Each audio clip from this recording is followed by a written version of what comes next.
little Dolly. I know what we'll do. We'll have a Christmas dream.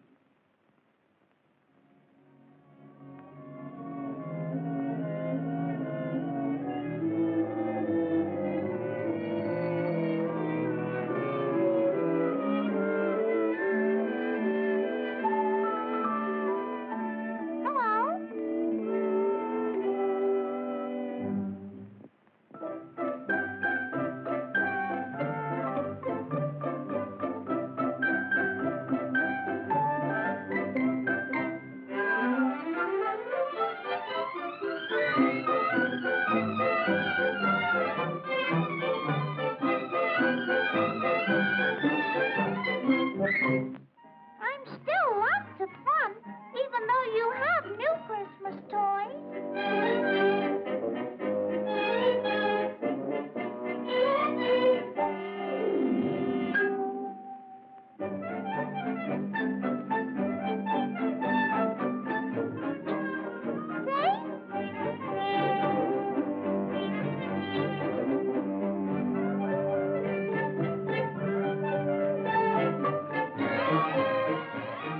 What's this?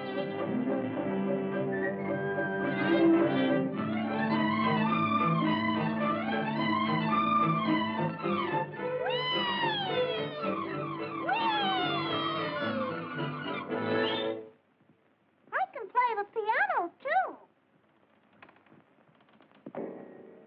Oh.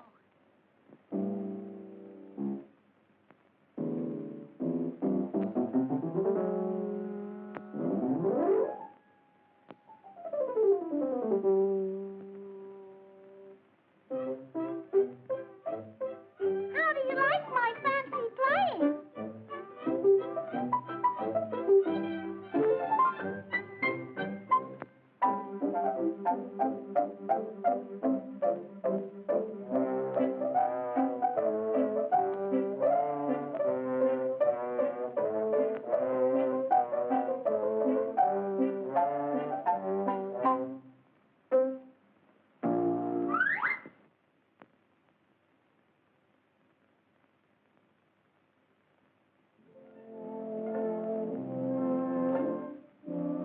Oh, now I'm going to skate for you.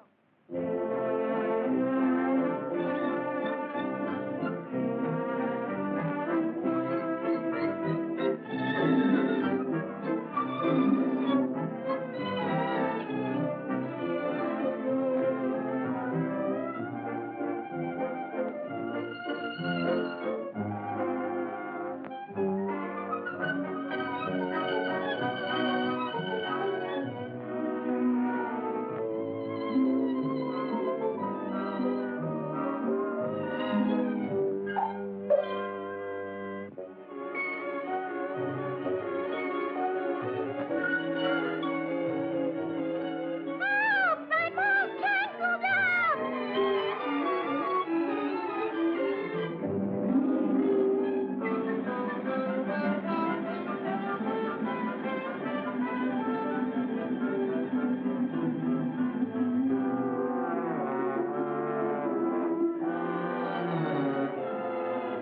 I'm dizzy.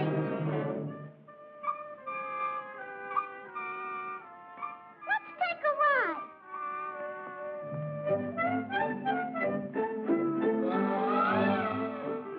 It's all dark in this shoe.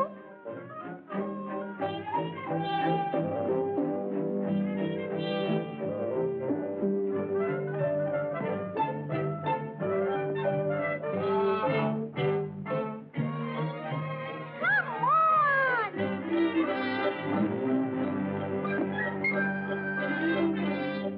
Goodbye, Mr. Giraffe.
Merry Christmas to you.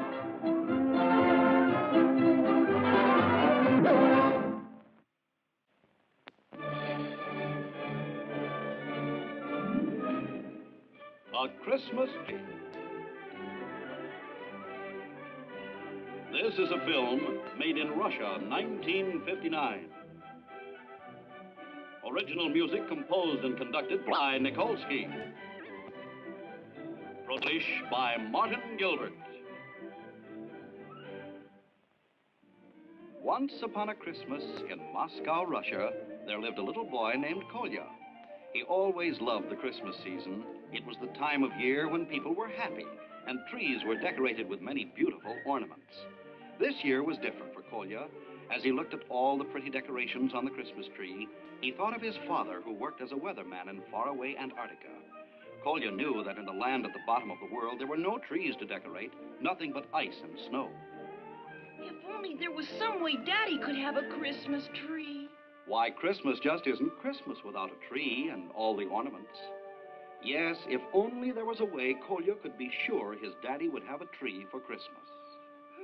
If only there was a way, if only.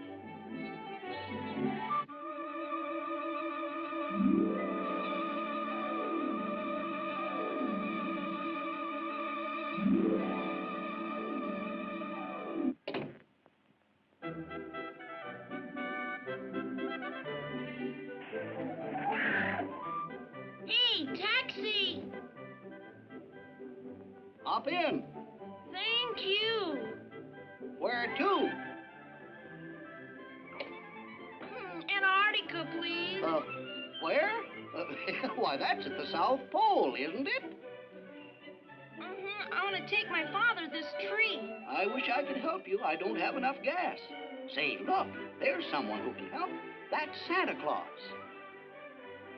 Kolya looked up into the clear night sky and saw Santa Claus zooming about in his star-studded jet plane. It streaked across the sky, brighter than any comet. Then it swooped to the ground and slid to a stop. Santa Claus, hello, hello. Merry Christmas, Kolya. Now, what would you like this year? A mechanical toy, or how about a big television set? Oh, Santa, my daddy... I know you'd like to take him that Christmas tree. Well, you take my plane, but you must reach your daddy in Antarctica before the clock strikes 12, or else. Now, when the clock strikes the first chime, climb aboard the Star Shooter and take off. Stop for nothing. That's a mighty long trip. It could be hard to do. Just keep going, for with the last chime at 12, the Christmas magic will stop. Oh, I understand, Santa, but what do I... Now, Kolya, just hang on to your tree. Don't hit the Big Dipper. Keep going south. And remember, you must be there before the 12th chime. Oh, I see. Goodbye now. Is that the first chime? Yes, there's no time to lose. All right, I'll do as you say. Thank you, Santa. Bye. I'm off to Antarctica. Let's go, driver. I've got more work to do. Off Kolya went into space with the magic of Santa's Star Shooter. He clutched his decorated tree, his heart pounding with anxiety, very determined to reach Antarctica before the last chime.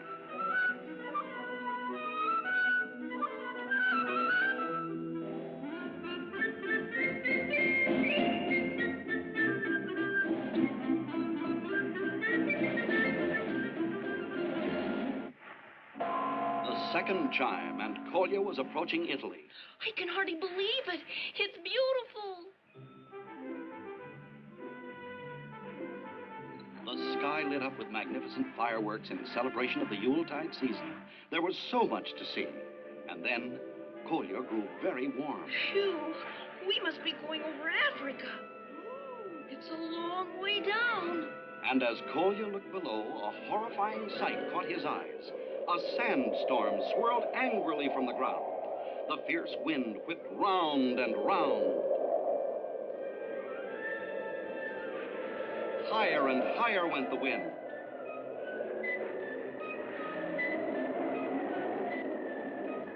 And as the third chime sounded, the violent wind surrounded the star-studded ship. and crumbled it like stardust. Kolya clung to his Christmas tree with all his might.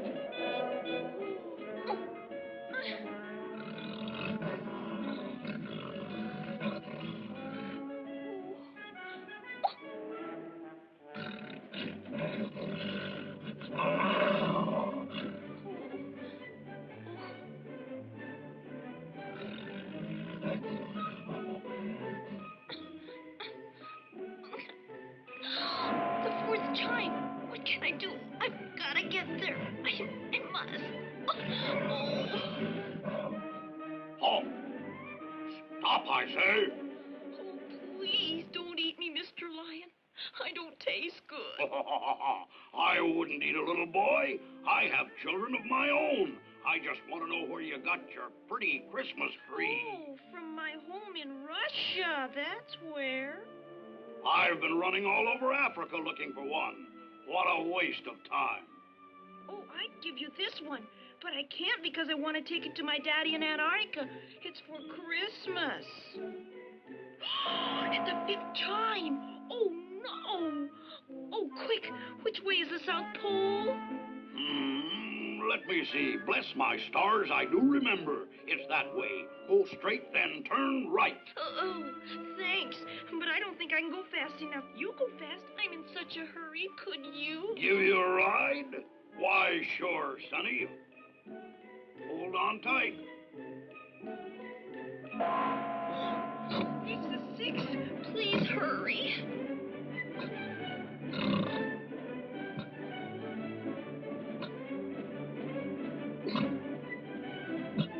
Whoops! I don't do well in water. Boys, stop monkeying around and build a raft for this lad. He's got to reach Antarctica immediately.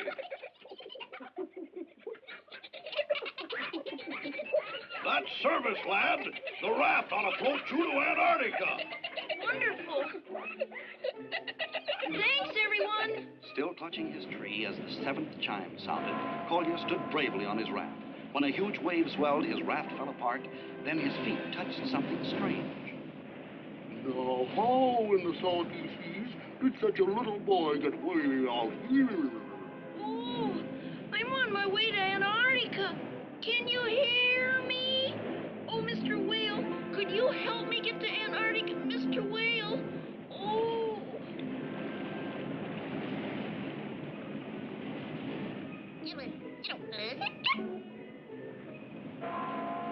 It's the eighth.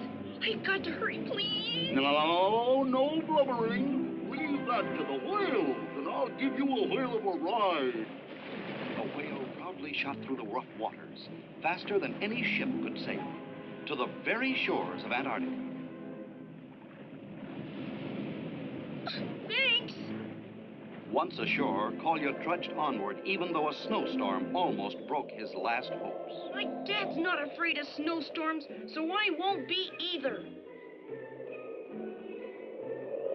Goodness, there's the ninth. Oops. Oh, frozen icebergs. What kind of a bird are you? Oh, I know, Bird. I'm a boy, and I'm looking for my father.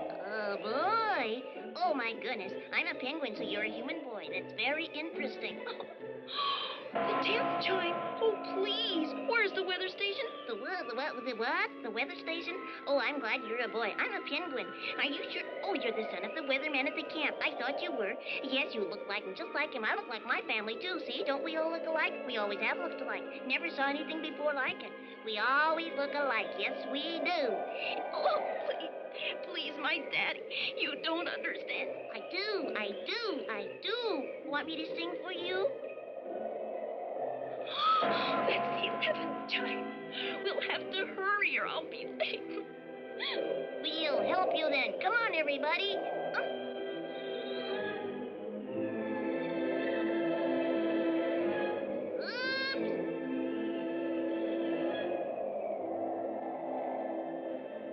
Hey, you want something?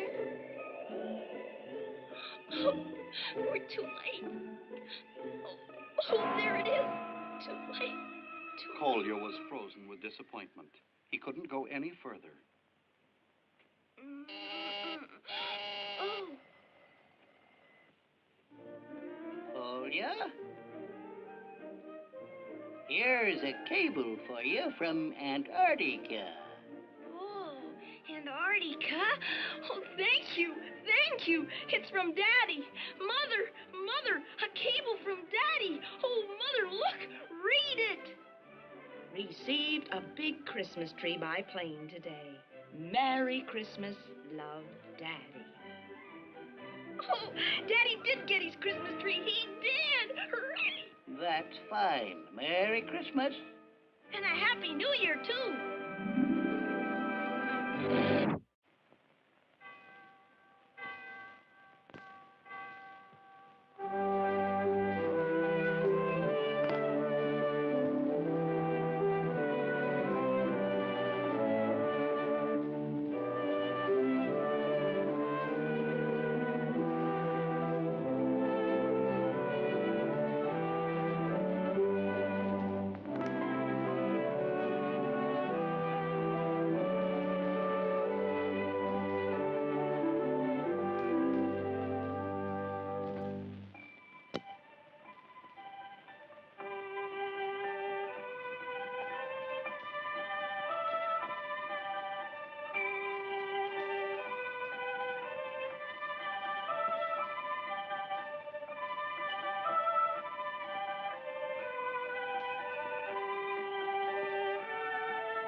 Many years ago, before there were any automobiles and before we had electricity or even gas lighting, and when people used horses if they wanted to go out for a ride, and oil lamps and candles if needed a light, there lived in a small country town, yes, a butcher, a baker, and a candlestick maker.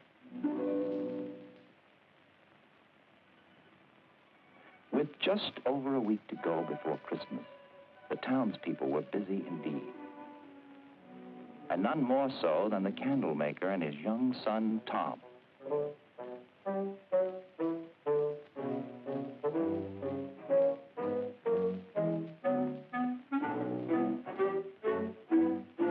For in those days, quite small boys were expected to behave like grown men.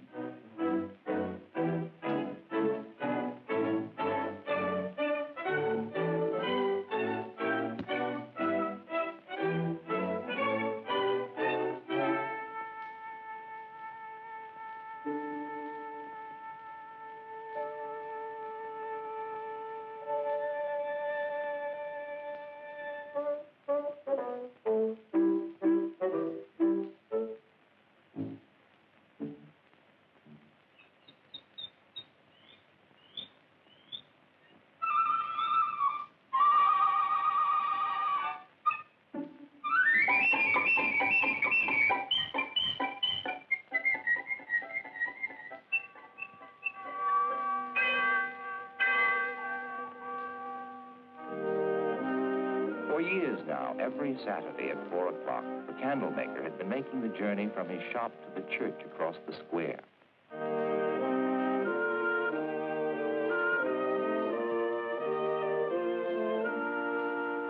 Because God had been so good to him and blessed his home and his work, he showed his gratitude by giving his finest candles to shine upon the altar as an offering to God.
your light so shine before men, that they may see your good works and glorify your Father which is in heaven. Whenever I read these words of Jesus, I think of one of our own people, our friend the Candlemaker. Like a good steward, shows his love for God by giving his most beautiful candles to light the cross upon our altar. I pray that all of us will always give in this same spirit, to show our love for the Father, who blessed us with a Christ child. The family was up early next morning, for a busy week lay ahead. The Candlemaker had to deliver quantities of Christmas candles of all shapes and sizes to the outlying farms and villages. Hurry up, son. Coming, Father. Now. I'm not going away forever. I'll be back on Christmas Eve, in time for service. Look after your mother, son. And there are plenty of candles to be made. Don't worry, Father. Don't forget, this week, I'm leaving you to make the second altar candle. I have made only one. And remember, both must be taken over to church by 4 o'clock Saturday. Yes, Father. Goodbye now. Goodbye. Bye, Father.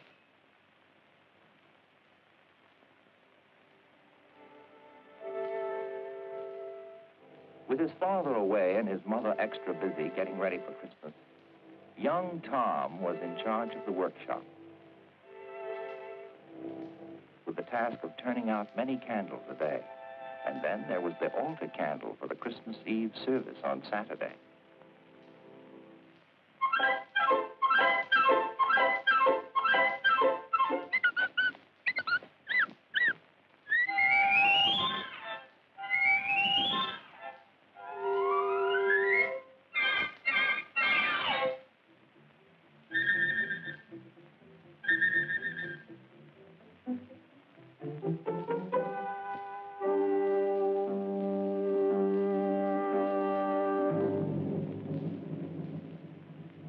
On that Christmas Eve long ago, the church was made beautiful by the loving work of loving hands, just as churches are today. Then, as now, there was a manger where boys and girls would bring the white Christmas offering for the children's home.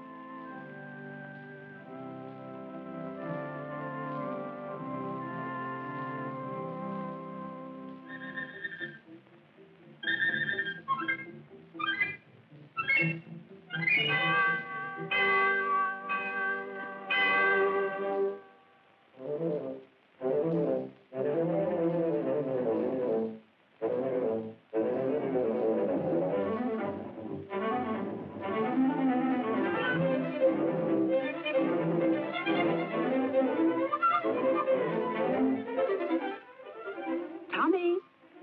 Tom! Better get washed up for supper. Your father will be home soon. Tommy, you forgot. Run over quickly now. And be careful you don't drop them. I'm sorry I was late for the candles, Pastor. Never mind. You did do it. And just in time, too. Look who's coming.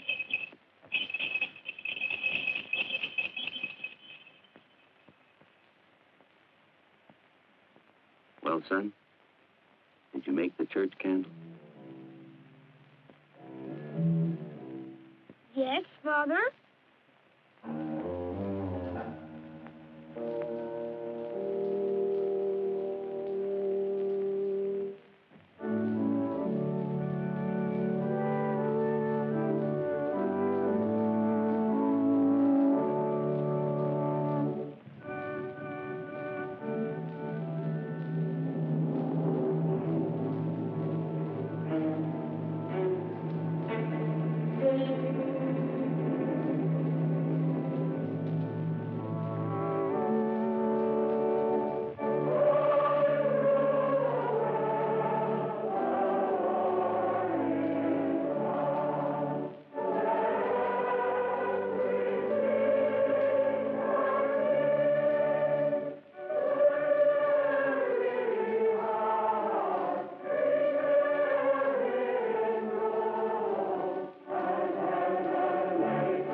Each member of the family had his own sad thoughts that night.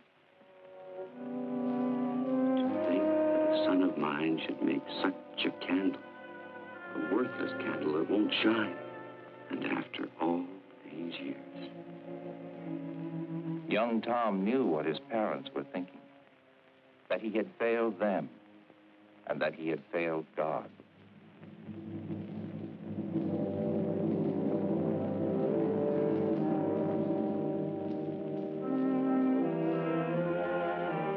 Oh, Squeaky, I'm in such trouble.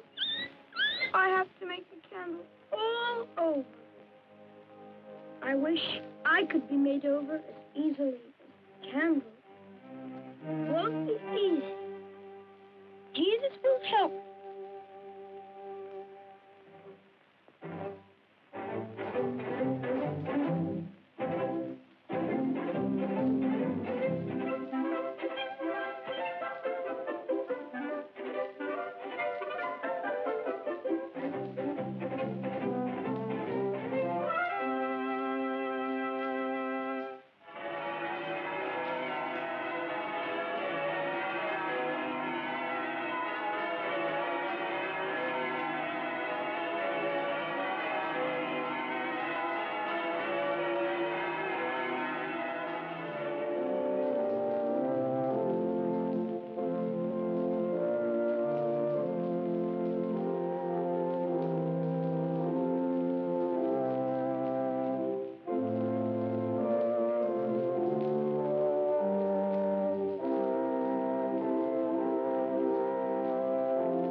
And so it was, many years ago, that the Candlemaker's son learned the meaning of Christian stewardship, just as we must learn it today.